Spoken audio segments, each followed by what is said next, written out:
할렐루야, 할렐루야. 하나님께서 이 주일 오후에도 우리 모두에게 충만한 생기로 함께 해주시기를 축복합니다. 여러분, 날씨가 참 덥습니다. 우리가 참 이 더운 날씨 속에서 이 여름을 같이 보내고 있는데요, 그냥 우리들도 돌아다니기에도 참 더운 날씨인데, 이 전 세계적인 스포츠 선수들은 프랑스 파리에 모여서 지금도 40도에 육박하는 굉장히 심한 폭염 속에서 이 올림픽을 치르고 있습니다. 역대 가장 더운 올림픽이랍니다. 여러분, 그래서 그런지 이 올림픽 뉴스를 보면 이변이 참 많은 것 같아요. 그렇죠?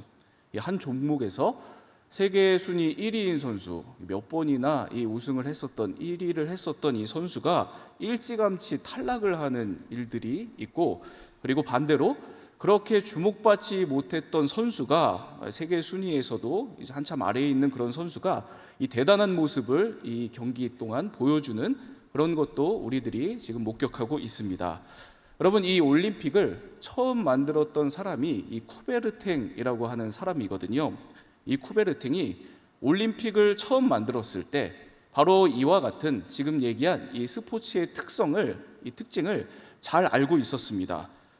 스포츠는 참가하는 선수 누구든지 경기를 하다가 보면 언제든지 그 순위가 높아질 수도 있고 낮아질 수도 있다는 겁니다. 대단한 재능을 갖고 있는 그런 선수가, 또 열심히 최선을 다해서 노력을 한 그런 선수가 언제든지 이 한 번의 경기에서 삐끗해서 순위가 갑자기 낮아지는 일이 생길 수도 있고, 그리고 또 새롭게 막 등장한 이런 선수가 딱 이 올림픽 기간에 무언가 경기가 막 술술 잘 풀리면서 높은 순위에 올라갈 수도 있다는 것, 이것을 이 쿠베르탱이 잘 알고 있었습니다. 그래서 쿠베르탱은 1896년에 그리스 아테네에서 이 처음 올림픽을 시작했거든요. 이 처음 올림픽을 시작을 했을 때 이 올림픽의 정신을 국가 간에 경쟁하면서 순위를 매기는 것에 이 올림픽 정신을 두지 않았습니다. 경쟁이 아니라 이 올림픽은 다양한 국가의 선수들이 이 시간 동안 함께하고 이렇게 참가해서 서로가 어우러져서 운동을 통해서 교류하는 것에 목적을 둔 겁니다. 올림픽에서 몇 등을 하고 내가 성공을 하고 금메달을 따고 하는 것보다 전 세계가 이 스포츠를 통해서 함께 교류하면서 하나 되고 모두가 이 스포츠를 통해서 평화를 누리는 그런 세상을 목적으로 한 겁니다. 여러분, 이게 우리가 지금 보고 있는 올림픽의 정신입니다. 여러분, 이 올림픽 정신 이야기가 꼭 이 올림픽에 국한된 얘기는 아닌 것 같아요. 그렇죠? 우리가 살아가는 세상, 우리들이 살면서 우리들도 얼마든지 높아질 때가 있고 또 낮아질 때가 있습니다. 하나님께서 우리를 높이실 때가 있고 또 우리를 때로는 낮추실 때도 있다는 겁니다. 여러분, 하나님은 우리들이 오늘 이렇게 우리들이 낮은 자리에서 어려움 가운데 살아가고 있다고 할지라도 언젠가 이런 우리들을 높이실 수 있는 분이십니다.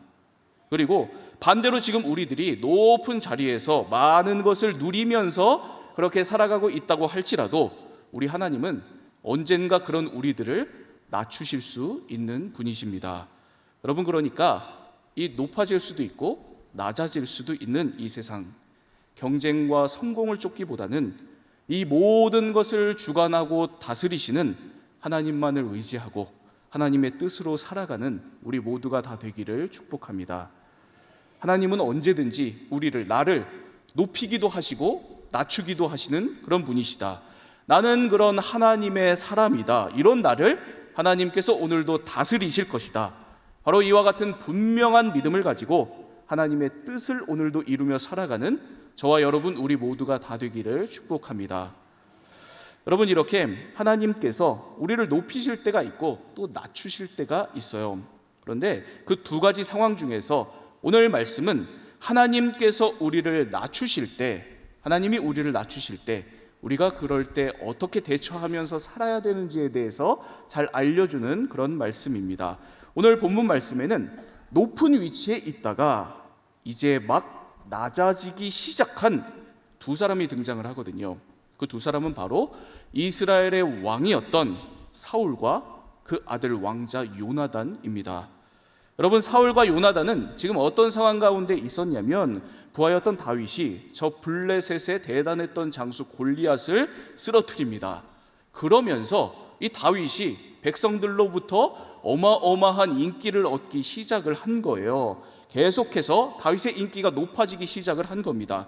그래서 사울과 요나단은 너무 잘 알고 있었습니다. 다윗은 가는 곳마다 승승장구하고 사람들의 인기를 얻고 바로 저렇게 하나님께서 높이시는 사람이라는 것을 너무도 잘 알고 있었습니다. 그리고 사울과 요나단은 그와 더불어서 한 가지를 더 너무 잘 알고 있었어요. 그게 뭐냐면 다윗이 저렇게 높아지면 높아질수록 반대로 자신들은 낮아진다는 것을 잘 알고 있었습니다. 여러분, 우리가 때때로 맞이하는 이런 상황에서 여러분, 우리들은 어떻게 해야 될까요? 내가 원치 않는데 낮아지는 그런 상황 말입니다. 내가 원치도 않았는데 어느 날 내 손에 쥐고 있는 것들이 사라지게 되고 나를 인정해주는, 나를 지지하는 사람들이 줄어들고 특히나 나하고 그렇게 함께 해주시던 하나님께서 어느 순간부터 멀어지는 것만 같은 바로 이럴 때 말입니다. 여러분, 오늘 본문에서 바로 이렇게 하나님께서 나를 낮추실 때 사울과 요나단 두 사람이 각각 어떻게 대처하는지를 오늘 좀 살펴보도록 하겠습니다. 먼저 요나단입니다. 요나단은 하나님께서 나를 낮추실 때 더욱 사람을 사랑하는 데 집중했습니다. 하나님이 나를 낮추실 때 사람을 사랑하는 데 집중했다는 겁니다. 여러분, 오늘 말씀 1절을 보실까요? 오늘 말씀 1절 우리 함께 읽겠습니다. 시작. 다윗이 사울에게 말하기를 마치매 다윗의 마음과 하나가 되어 요나단이 그를 자기 생명같이 사랑하니라. 아멘. 요나단이 다윗을 자기 생명같이 사랑했다라고 지금 성경이 기록을 하고 있습니다. 여러분, 이 말 표현만 봐도 지금 이 요나단이 얼마나 훌륭해요. 얼마나 대단합니까? 그렇죠? 여러분, 지금 이 상황이 어떤 상황이에요? 다윗 한 명 때문에 나와 내 집안이 지금 망할지도 모르는 그런 상황이 펼쳐지고 있는 겁니다. 낮아지고 또 낮아지는 거예요. 여러분, 그러면 다윗이 미워야죠. 그렇죠? 다윗이 미워야죠. 죽이고 싶을 정도는 아니더라도 질투가 나고 화가 나야죠. 여러분, 그런데 지금 요나단은 아예 정반대의 모습을 보여주고 있는 겁니다. 미움과 질투가 아니라 오히려 이 상황에서 사랑했다는 겁니다. 그것도 자기 생명같이 너무도 사랑했다는 그런 말씀을 하고 있습니다. 여러분, 참 대단한 장면이에요. 그렇죠? 어떻게 요나단이 나와 내 집안이 낮아지는 이런 순간에 다윗을 이렇게까지 생명 다해서 사랑을 할 수 있었을까요? 여러분, 1절 보면 그 이유를 말씀은 이렇게 적고 있습니다. 요나단의 마음이 다윗의 마음과 하나가 되어. 여러분, 지금 이게 굉장히 이제 중요한 표현이거든요. 여기 마음이 하나가 되었다라고 하는 이 뜻은 마음에 품고 있는 뜻이 하나가 되었다라는 그런 의미입니다. 여러분, 그러니까 요나단과 다윗은 공통된 생각을 갖고 있었다라고 성경이 기록을 하고 있는 거예요. 그러면 어떤 공통된 생각을 갖고 있었는가가 중요하겠죠. 여러분, 우리 성경 말씀을 찾아보면 이 공통된 생각이 어떤 것일 수 있겠다라고 하는 추측할 수 있는 딱 한 가지, 두 사람이 갖고 있었던 비슷한 생각이 있었습니다. 이게 뭐냐면 먼저 사무엘상 17장을 보면 다윗이 골리앗과 싸우기 전에 이 선전포고를 하는 내용이 등장하거든요. 사무엘상 17장 45절에서 47절입니다. 제가 읽겠습니다. 다윗이 블레셋 사람에게 이르되 너는 칼과 창과 단창으로 내게 나아오거니와 나는 만군의 여호와의 이름 곧 내가 모욕하는 이스라엘 군대의 하나님의 이름으로 내게 나아가노라.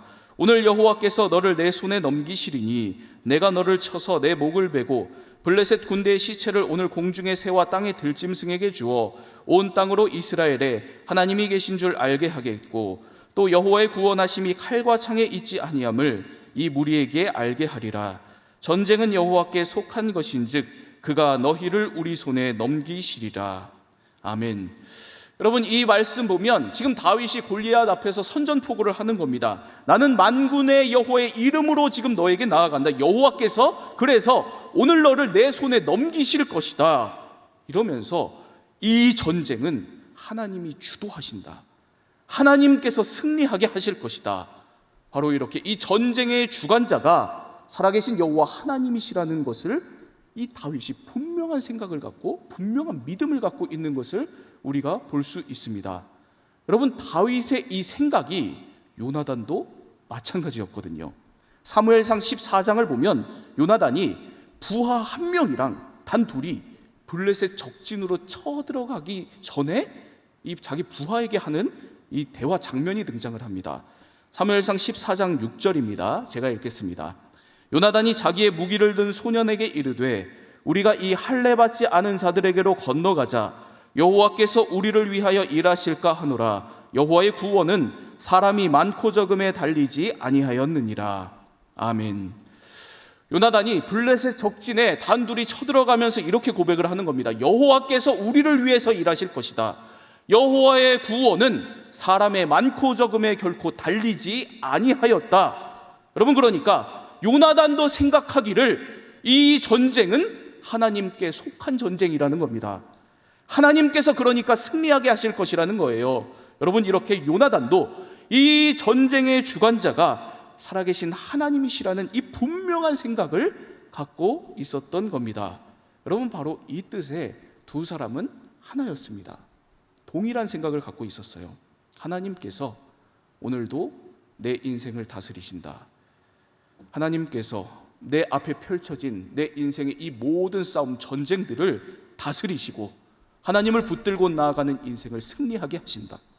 이 만군의 하나님을 분명하게 바라보고 그 마음에 분명한 뜻으로 품고 있었던 겁니다. 여러분, 그래서 요나단은 내가 낮아지는 이 모든 때에도 하나님께서 은혜를 더해 주셔서 질투도 아니고 미움도 아니고 오히려 사랑하는 삶을 살게 되었다는 겁니다. 여러분, 오늘 이 요나단의 모습이 저와 여러분 우리 모두의 모습이기를 축복합니다. 오늘 하나님께서 나를 낮추실 때 그럼에도 불구하고 하나님을 더욱 바라보는 우리 모두가 다 되기를 바랍니다. 그래서 하나님이 나를 낮추실 때 내가 넋두리 하는데 시간을 다 보내는 것이 아니라 낙담하고 누군가를 미워하고 질투하는데 내 모든 에너지를 다 쓰는 것이 아니라 오히려 사랑을 위해서 살아가고 사랑을 위해서 내 시간을 보내고 에너지를 쓰는 바로 이런 축복된 믿음의 삶이 다 되기를 바랍니다. 여러분, 내가 낮아질 때 이 사랑의 삶을 살았던 사람이 누구인가 제가 설교 준비하면서 생각하다가 이 마하트마 간디가 떠올랐습니다. 마하트마 간디요. 우리가 뭐 다 너무 잘 아는 사람이죠. 여러분, 간디 하면 이 차별과 폭력이 너무 극심했었던 이 당시 인도에서 이 비폭력 정신으로 영국 제국주의에 저항 운동을 했었던 굉장히 훌륭한 대단한 사람입니다. 여러분, 그래서 우리가 간디 하면 성인일 거라고 생각을 다들 하잖아요, 그죠? 되게 성품이 훌륭한 사람일 거라고 우리들이 간디 하면 이제 그냥 바로 그렇게 생각을 합니다. 여러분, 그런데 실제로 간디는 전혀 그런 사람이 아니었습니다.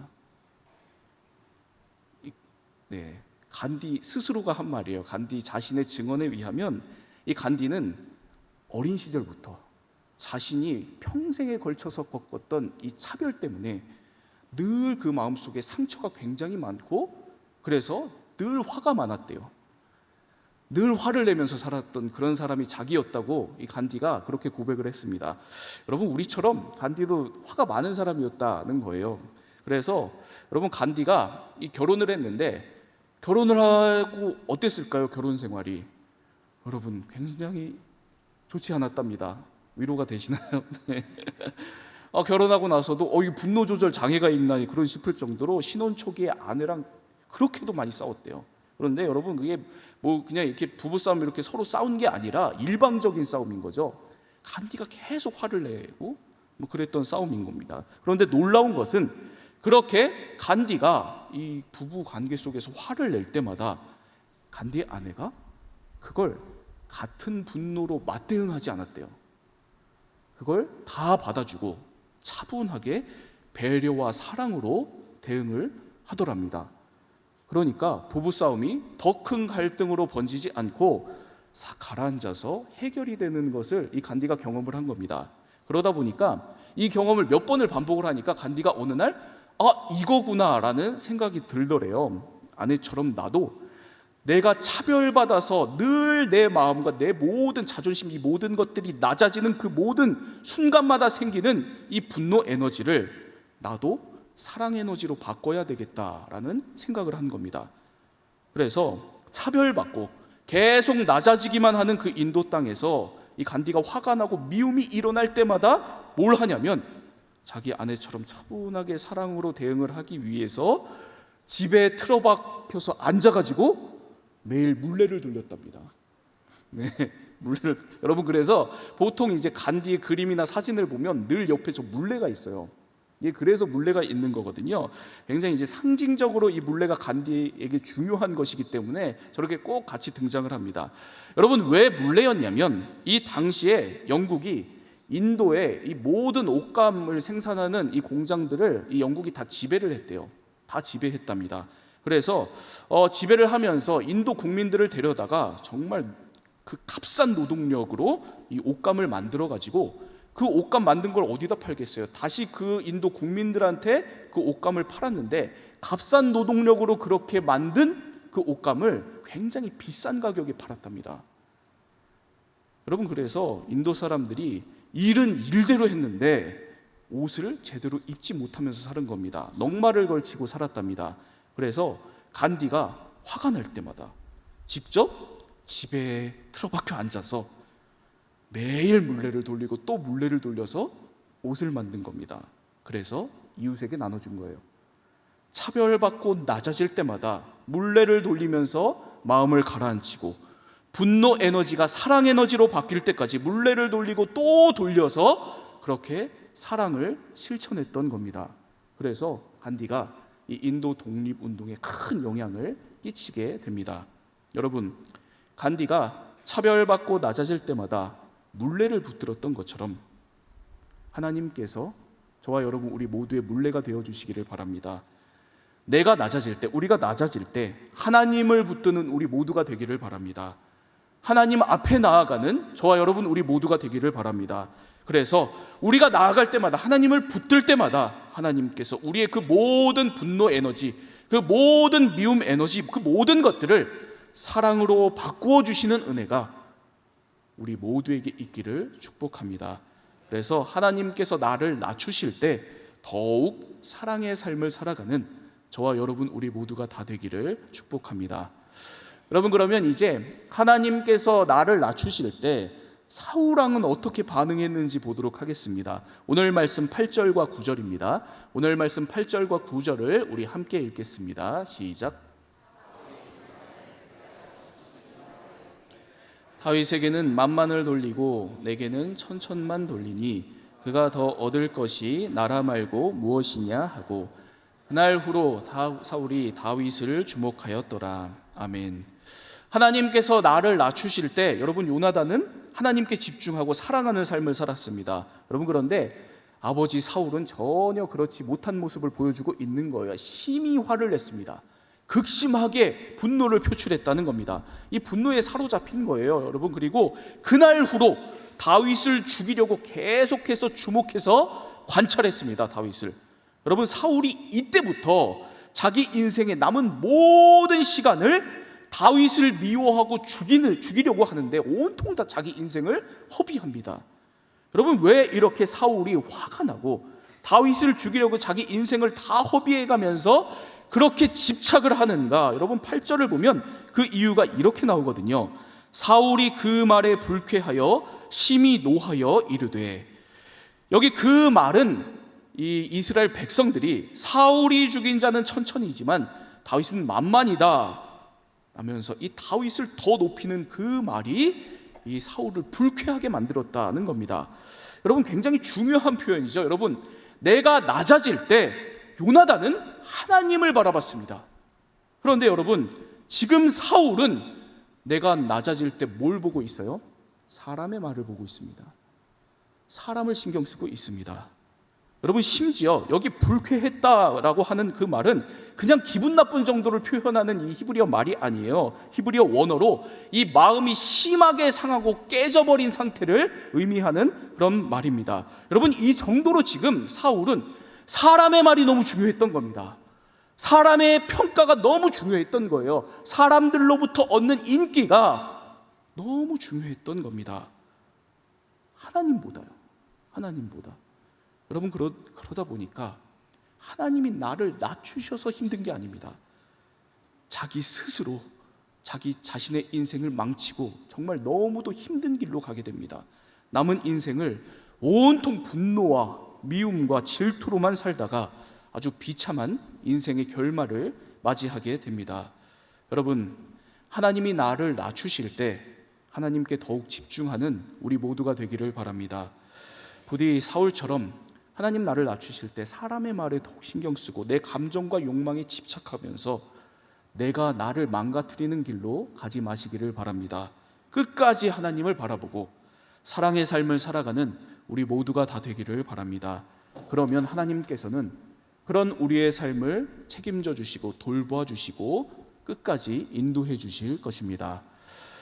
이번 주에 제가 담당하고 있는 우리 가성교구 이 몽골 아울리치를 갑니다. 그동안 우리 아울리치 팀이 매일 단톡방에 기도 제목 올리고 함께 기도하면서 이 아울리치를 정말 열심히 준비를 했습니다. 열심히 준비한 만큼 하나님께서 우리 몽골 아울리치 팀 큰 은혜로 함께 해주시기를 바랍니다. 여러분, 그런데 때로는 여러분, 우리가 다 알고 있죠. 어떤 교회 일이라고 할지라도, 사역이라고 할지라도, 아울리치라도 그 모든 사역 중에 하나님께서 우리를 때로는 낮추실 때가 있습니다. 이런저런 예상치 못한 상황들이 생길 때가 있습니다. 어려움을 겪을 때가 있습니다. 하나님께서 우리를 낮추실 때가 있습니다.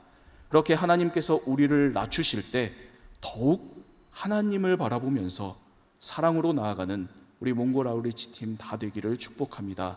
그래서 우리 예수님께서 보이신 그 겸손과 사랑의 모습을 실천하고 그 땅을 섬기고 돌아오는 우리 몽골 아울리치 팀 다 되기를 바랍니다. 기도하겠습니다. 사랑의 하나님, 높아지기도 하고 낮아지기도 하는 우리 인생 가운데 늘 언제나 모든 것을 다스리시고 우리를 인도하여 주시니 감사드립니다. 하나님, 우리가 낮아질 때 분노와 미움과 집착에 빠지는 것이 아니라 겸손하게 주님 바라보며 더욱 사랑의 삶을 살아가도록 함께하여 주옵소서. 사람의 말이 아니라, 사람의 평가가 아니라 하나님만을 더욱 바라보고 하나님을 의지하는 우리들 되게 하여 주옵소서. 그리하여 예수님께서 보이신 그 겸손과 사랑의 모습으로 살아가는 우리 모두가 되게 하여 주옵소서. 예수 그리스도의 이름으로 기도합니다. 아멘.